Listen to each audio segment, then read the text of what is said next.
Here's my BBL 14 team of the season.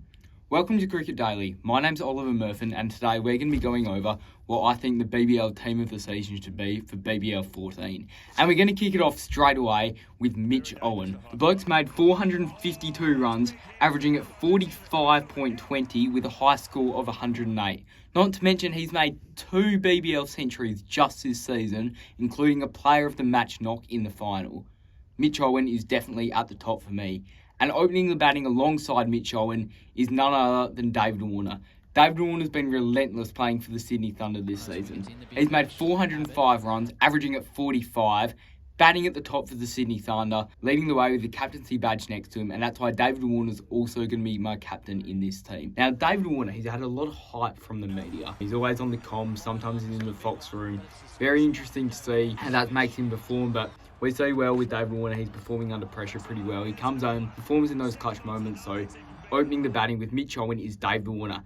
And at number 3, we have from the Perth Scorchers, Cooper Connolly, the young left-hander from WA. What an absolute gun. This season he's made 351 runs, averaging at 50. And these stats are including the finals as well. So Cooper Connolly, the Scorchers didn't make the finals. So he's played less games than Mitch Owen and David Warner, still contributing with the bat. Cooper Connolly won the BBL Player of the Tournament alongside Glenn Maxwell. So big congratulations to him at the Cricket Australia Awards the other night. Connolly's also averaging 50 in BBL cricket, which is amazing considering what he's been doing for the Perth Scorchers. He's pretty much just been carrying them this season with the likes of Jai Richardson going off to the Test team. Mitch Marsh, he only played the one game, made a Golden Ducks. So at number 4, we've got wicketkeeper Sam Billings playing for the Sydney Thunder. He has been pivotal in the Sydney Thunder's success this season. Sydney Thunder finished second, but they couldn't get there without good leadership experience. And that leadership experience came from David Warner, who's the captain in my team, and also Sam Billings, who took the gloves. We saw Sam Billings quite often. He'd be setting the fields, helping Warner out, moving these players. Definitely got a bit of conflict at times between the two of them. Sometimes Sam Billings making a move, David Warner didn't like that. I think when you're in a leadership position, it's not the best when you've got other people jumping in. But towards the end of the season, when it came to those clutch moments in the finals, we really saw the leadership dynamic really take place between Sam Billings and David Warner. So really happy with the way he's gone about it. Not to mention the runs he's made. Yeah, he only made 271, so just shy of 300 runs. But that is not a bad effort considering he's also taking the gloves. Batting at number 4, a really important role in any cricket team, especially in T20 cricket. Because sometimes with number 4, you've got to steer the game. You might have to play a bit slower if there's a batting collapse in that top order. So really impressed with Sam Billings this season. Not only that, but Sam Billings has also taken 12 dismissals with the gloves. So really impressive with him behind the stumps. We love seeing him dive from left to right. He's just a great keeper and overall great player for the Sydney Thunder. So Sam Billings, welcome back to the Sydney Thunder. Done really good batting at number 4 for my team.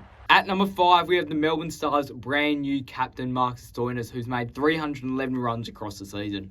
Not a bad effort for him. Pretty interesting that he's taken up the captaincy this season. We all knew it was going to happen when Maxwell said he was going to step down. But to see Marcus Stoinis step up with that leadership and really perform with the bat, especially in those crucial moments, which is great for the Stars. Stoinis' leadership was definitely a talking point towards the front end of the season. After Stars lost their first 5 games, everyone knew they were out. I don't know if you guys recall from the Spotify podcast, I actually said that Melbourne Stars shouldn't even be a team. I was advocating for Perth to have 2 teams, which I still think would be great for cricket. But ultimately, the Melbourne Stars really let down their franchise. They let down their supporters. So to see the turn back from Marcus Stoinis, just the culture change and the new environment that he brought halfway through that season after a tough start was just another credit to him. Marcus Stoinis batting at 5. Number 6, we have the tied player of the season announced by Cricket Australia, none other than Glenn Maxwell. Glenn Maxwell's made 325 runs, averaging at a whopping 54, which is incredible. After he stepped down from the leadership, it's really great to see that he's taking this whole new dynamic. Just batting and batting and batting. He's coming in at number 6. He's having the pressure moments. He's really taking the Melbourne Stars forward. And it's really great to see that there's a lot of pressure off Maxwell, letting him just be a lot more free with the bat, which is great. Number 7, we have Tim David. He's made 254 runs this season. And although that's not a lot, you have to remember that David's batting around that 6 and 7 mark for the Hobart Hurricanes. He's not opening. He's not getting the chance to come in at the power play or bat through the middle. He's coming at the end. He's got to go from ball 1 and he's just, boo, over Cal 6. So pretty happy with Tim David there. He's made a high score of 68 not out this season. Just clutch moments. Just when they really needed him, Tim David has been able to step up. And the interesting thing with finishers like Tim David, sometimes they can't step up. Sometimes you come in, you have to go from ball one, you have to take a risk, you're going to get out. Doesn't mean a form slump necessarily, but Tim David, he's just been super consistent. Maybe a bit of luck, but also a lot of hard work has gone into his batting. Tim David's also averaging at 42, which for a finisher, again, it's just incredible. For the Hobart Hurricanes to know that they have a finisher in Tim David at the back, that he can come in, he can make some last-minute runs, is just a credit to the team lineup. Number 8, we have Ben Dwarshuis. Now, this is slightly interesting considering he didn't take a lot of wickets. Ben Dwarshuis took 14 wickets in the season, but he also made 146 runs and averaging 36. Really happy with that performance because those runs came at really pivotal moments for the Sydney Sixers. He had to come in, go from ball one. Sometimes it was a match depending on it, and he would just come in, hit some sixes, make some runs, really do the team thing. So I'm really pleased to announce that Ben Dwarshuis will be batting at number 8 in this.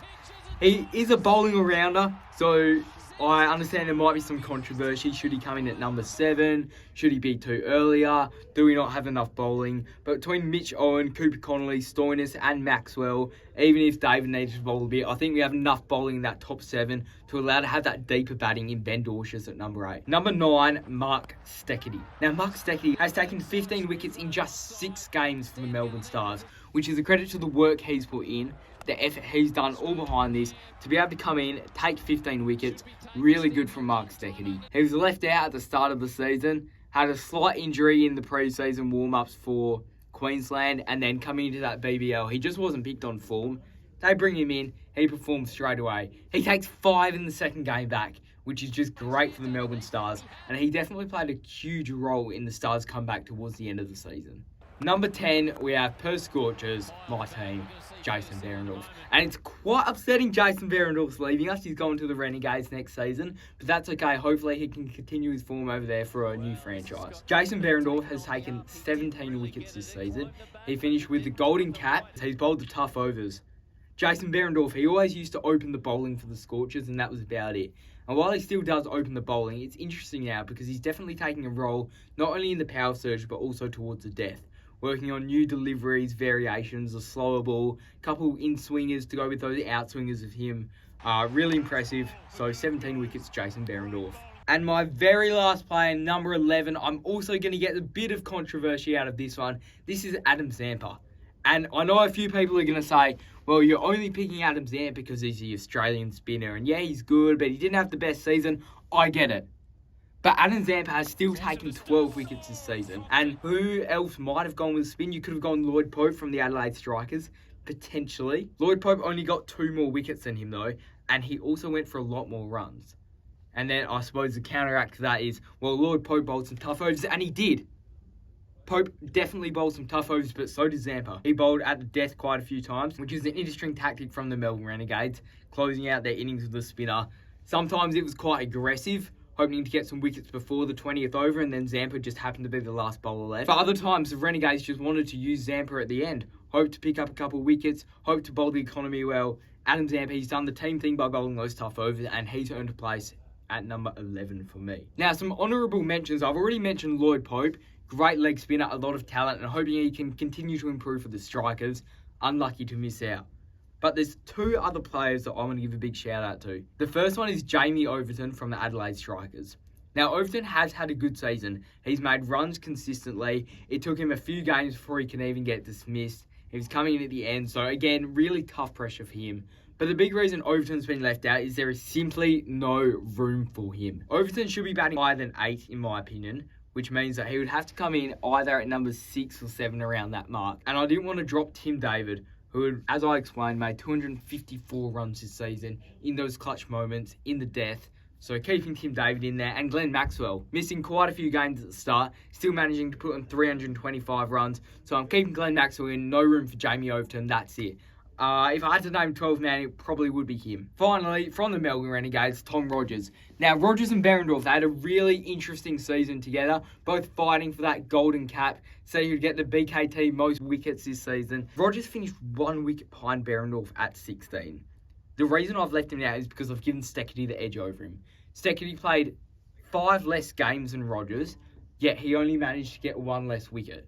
So, I suppose if Steckity had played those more games, he would have locked himself in. But compared to his average, his figures, I'm just really happy with the way Mark Steckity has gone. So I haven't picked Tom Rogers, unfortunately. However, that's my BBL 11. We'll run through it one more time. Mitch Owen, Captain David Warner, Cooper Connolly at 3, Sam Billings at 4, Stoinis at 5, Maxwell at 6, Tim David at 7, Ben Dorshus at 8, Mark Steckity comes in at number 9, Jason Berendorf at number 10, and Adam Zamp to close it up. Thank you for watching the video. Make sure to subscribe, support me. Stay tuned for the next videos, and we'll see you in the next one.